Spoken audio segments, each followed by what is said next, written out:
Baik, kali ini saya akan melakukan peragaan pengujian cairan penetran dengan menggunakan teknik solvent removable, di mana dalam hal ini kita memerlukan 3 buah kaleng material penetran.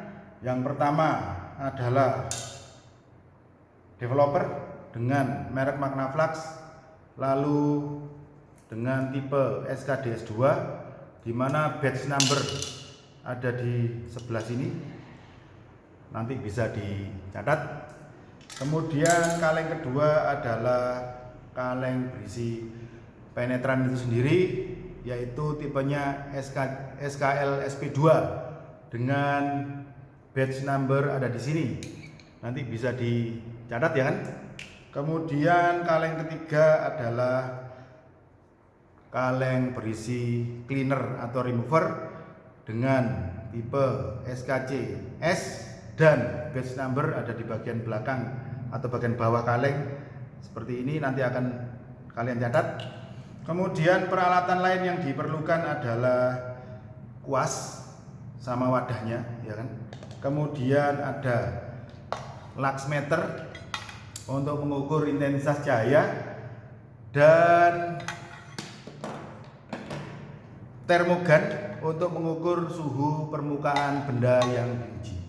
Jadi langkahnya pertama-tama adalah kita lakukan pengukuran intensitas cahaya pada permukaan yang diuji. Jadi di sini angka menunjukkan 1570 lux, karena yang ditunjukkan di lux meter ini adalah satuan feet candle, maka dari feet candle menuju ke lux harus dikalikan 10. Ini kira-kira 1570 lux. Jadi intensitas cahaya cukup untuk melakukan pengujian penetran. Langkah kedua adalah mengecek permukaan yang diuji dengan termogan.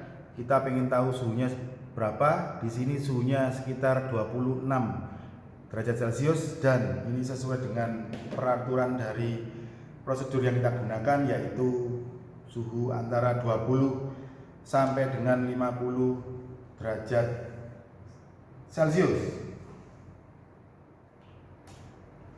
Nah, langkah pertama dari pengujian yaitu dengan cara membersihkan permukaan benda menggunakan cleaner atau remover.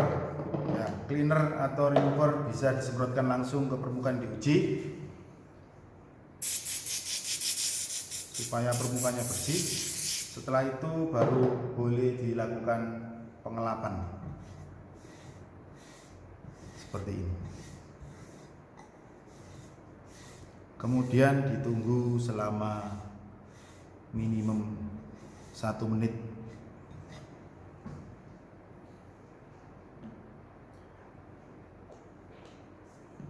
Setelah 1 menit, maka penetran kita aplikasikan dengan cara menggunakan kuas seperti ini. Pakai kuas, tidak boleh diaplikasikan langsung dengan semprotan, karena prosedur kita adalah prosedur yang menunjukkan bahwa atau menjelaskan bahwa penetran harus diaplikasikan dengan menggunakan kuas. Nah, aplikasi cukup, tidak usah terlalu banyak ya, dan mengcover daerah HZ sama daerah las-lasan kalau kita mau menguji sambungan las seperti ini. Oke. Lalu kita tunggu dwell time ya. Dwell time di prosedur minimum adalah 5 menit dan maksimum adalah 2 jam. Selama dwell time berlangsung, cairan penetran di permukaan benda yang diuji tidak boleh kering. Jika ada cairan penetran di permukaan benda yang diuji kering, maka pengujian harus dilakukan mulai dari pre-cleaning. Jadi kita harus mengamati bahwa permukaan benda yang diuji tidak boleh kering. Maksudnya cairan penetran di permukaan benda yang diuji tidak boleh kering. Kemudian setelah 5 menit minimum berlalu, maka cairan penetran berlebih di permukaan kita bersihkan. Karena teknik yang kita gunakan adalah solvent removable, maka pembersihan cairan penetran di permukaan dilakukan dengan cara wiping atau mengelap atau mengusap dengan kain yang bersih boleh, dengan kertas tisu yang bersih juga boleh. Mengelapnya satu arah begini namanya adalah wipe on, wipe off. Wipe on, wipe off. Kemudian cari lap lagi yang masih bersih, kita lapkan wipe on, wipe off seperti ini. Berulang kali sampai seluruh jejak penetran di permukaan yang diuji itu hilang.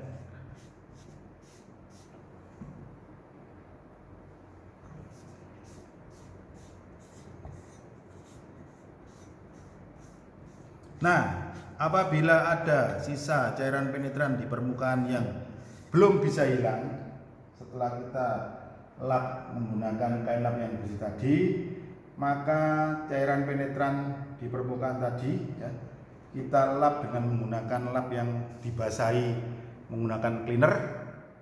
Membasahinya cukup sedikit aja.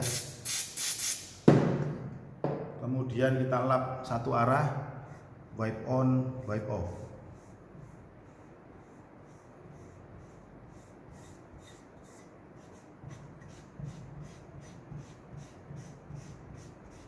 Berulang kali sampai seluruh permukaannya bersih.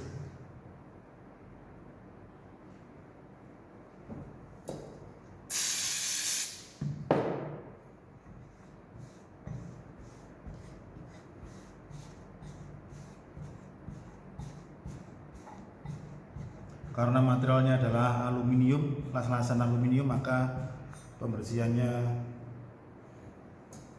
lebih memakan waktu daripada pembersihan permukaan yang las-lasannya baja karbon.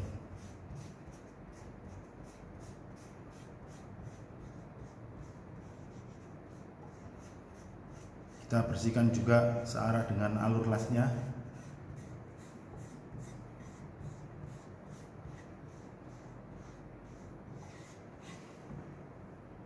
Sampai tidak ada lagi bekas penetran sisa di permukaan las-lasan, karena kita mau meriksa las-lasan.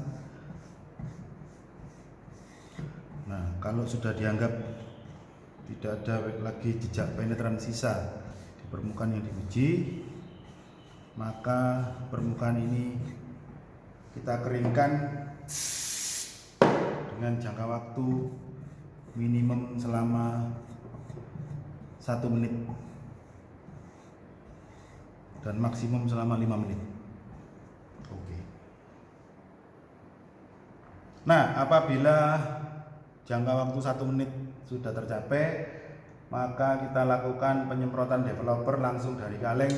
Sebelum disemprotkan, maka developer dikocok supaya terjadi campuran yang merata antara serbuk dengan oli.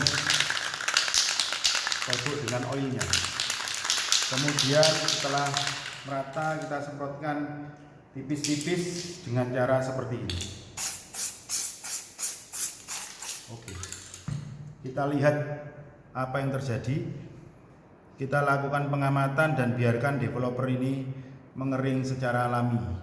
Kita amati terjadinya indikasi di permukaan benda yang diuji. Apabila lapisan developer dirasa kurang tebal, maka penyemprotan tambahan boleh dilakukan asalkan lapisan di permukaan dibiarkan kering terlebih dahulu. Nah, di sini sudah muncul indikasi linier. Di sini juga muncul indikasi linier. Sepertinya begitu. Dan indikasi ini terus kita amati apakah nanti setelah 10 menit berubah menjadi rounded, apa masih linier. Kemudian di daerah sini masih terlihat indikasi-indikasi yang sepertinya indikasi palsu, indikasi karena proses pembersihan yang kurang baik. Juga di daerah toe sebelah sini terlihat indikasi-indikasi palsu akibat pembersihan yang kurang baik. Jadi indikasi palsu adalah indikasi yang terjadi karena pembersihan yang kurang baik di permukaan daerah yang diuji. Indikasi palsu itu mungkin akan menutupi indikasi sesungguhnya atau indikasi relevan yang ada di situ. Oleh karena itu, indikasi palsu dilarang. Indikasi palsu dilarang. Nah, kita lihat sekarang bahwa indikasi yang sebelah ini dan sebelah sini yang tadinya berupa indikasi linier, belum waktu 10 menit sudah berubah menjadi indikasi rounded. Jadi indikasi rounded bisa dihebatkan karena diskontinuitas linier yang dalam yang menahan cairan penetran dalam jumlah yang banyak, sehingga begitu developer diaplikasikan maka yang muncul pertama kali adalah indikasi linier, dan itu harus kita catat. Pengukuran baru boleh dilakukan setelah 10 menit dari mulai keringnya lapisan developer di daerah yang kita semprot tadi. Nah, kita tunggu sampai 10 menit minimum. Nah, setelah 10 menit maka daerah yang ada indikasi relevan kita ukur ukuran terbesar atau greatest dimension atau major dimension. Apabila ada 2 buah indikasi yang tadi pada waktu penyemprotan developer pertama ini terpisah, indikasi terpisah, kemudian setelah 10 menit indikasi ini menyatu, maka yang kita ukur adalah ukuran dari satu indikasi ini, yaitu dari ujung ke ujung dipilih yang paling besar ukurannya. Namanya adalah greatest dimension atau major dimension. Ini adalah major dimension yang kita laporkan di laporan pengujian. Karena indikasi yang pertama dan kedua ini tadinya berasal dari indikasi linier, maka laporannya adalah indikasi linier.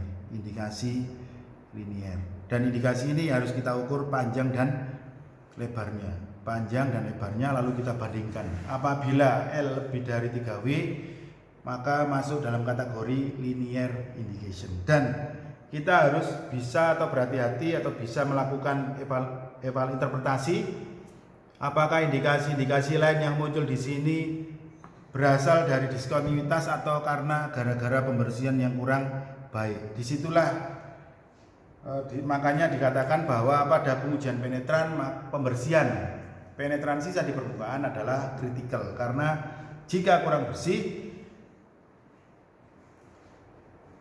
dapat menghasilkan indikasi-indikasi palsu.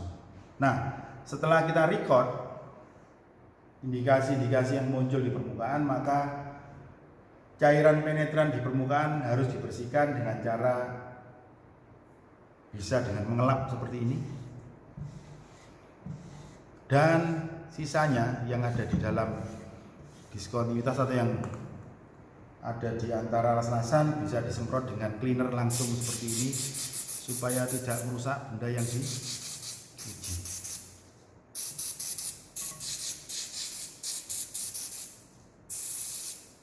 Baru kemudian setelah itu kita lap dengan lap yang bersih.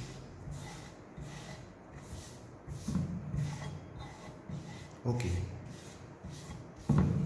Nah, ini adalah peragaan dari pengujian cairan penetran. Terima kasih.